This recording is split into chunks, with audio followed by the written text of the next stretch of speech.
Hi, I'm Edgar Jones, Vice President of Leadership Coaching at LoopSpire. We're excited to bring you our latest spotlight on leaders in education. Craig Hinkle is an Executive Director of Academics at International Leadership of Texas, a unique charter school with 21 campuses educating more than 20,000 K-12 students. Before transitioning to a leadership role, Mr. Hinkle spent more than 9 years honing his educational craft as a classroom teacher, which he credits for much of his leadership success. My colleague, Larry Johnson, sat down with Craig and asked him the question, the why behind what he does. Hope you enjoy. So obviously there's a lot of challenges in education, whether you're a classroom teacher or in a leadership position like yourself, and it's got to get tough sometimes. What's the why behind what you did that keeps you coming in day after day? So my why originally, whenever I started teaching, I don't know that I knew it really. I knew that teaching I thought would be a good career, but having not ever taught, to say that I had a real why when I started other than trying to get a paycheck, would probably be, it wouldn't be accurate. Probably year 3, it clicked to me. I went to college the first time and failed out. I graduated high school as an honor grad. When I got to college, everything that I learned did not really translate into college. It wasn't that I wasn't capable of doing the work. I hadn't learned how to do that kind of work. And so I had to really start over and to relocate. So about year 3, my why was I was teaching one day, doing everything that I had done in high school. And it dawned on me, you're doing the same thing to these kids that somebody had unintentionally done to you. I'm not preparing them. I could just see their faces. They were glazed over. We were going through the regular routine of reading the story. And so the questions at the end of the story, I'm going to talk about something. I'm going to hand you a Scantron, zip it through, put it in the grades, move on. And kids were compliant. They were doing everything that they had been taught to do. And everybody was leaving thinking that they had done a good job. Myself, the kids, everyone. It just clicked for me that, oh my gosh, I'm ruining these kids. And then I did some soul searching and did some research and did some study on how can I change what I'm doing. And I completely upended everything I was doing in the classroom. It was very difficult for the kids. It was an ungodly amount of work for me.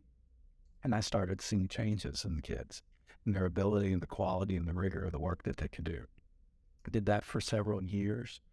1 year at the high school I was at, we had a senior honors banquet. I did this every year. And a senior could ask a former teacher to the banquet, somebody that they felt like had a huge impact in their life. I was teaching juniors at the time. These are seniors, so it would have been a year after I'd even had the kid, in class. And I got asked to the banquet. And I asked the young lady that had invited me, and there were the parents that said, why'd you choose me? Because I thought my class was pretty hard at that time. It wasn't very enjoyable necessarily. I was teaching high school English. Yeah. So American literature of all things, Scarlet Letter, and that's not enjoyable to anybody, right? And she said, I picked you because I think you're the only person that actually taught me something that I can use. And I was like, oh my gosh. High compliment. And so after that, my why really became not just the preparation that I was doing, but I wanted to be the teacher that every person wanted to ask to the Lord's banquet a year after they had me. And not because I was fun, not because I showed movies, not because of those things, because they walked away respecting me and respecting the fact that I put in so much work to try and grow them, that they really recognize that. So that's really been my why. That's been what has moved me into the level of administration that I'm in now, is that that's possible in every single classroom. Teachers have got to know this, that you can literally change lives. But it's also one of those things that it's delayed gratification. You're not going to see it right now. Yeah. You may not see it for years. I had an email a couple months ago from a former student of mine and emailed me, "Hey, Mr. Hinkle, this is so-and-so. I don't know if you remember me, but I was a real jerk in your class." And, "Oh, no, I remember you. I remember, you know." Yeah. He said, "I was a jerk in your class, but I always enjoyed the conversations that we had because I figured, he's here. Let's talk. Let's figure out what's going on. Some of the relationship building that you and I were talking about, before we started this interview. Just treat them like humans." And he said, "I wanted to let you know that I did learn something in your class. I actually graduated from college, and I'm about to sit for the bar." So he had gone from being a jerk that got in trouble all the time and barely did any work in my class, to be honest, attributed some of that success that he's had.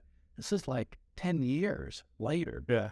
He did not take a direct route to that bar examination, but you don't know what seeds that you're planting. And so what I am planting, I'm going to make sure that I fertilize and that I water, and then I'm going to let God and fate take its course. But for me, the why is if I know that I can make that kind of impact, I've seen it, I've done it, then I have to do this work. There's no option. It's a moral imperative to do this. Yeah. So Love that. that's the why.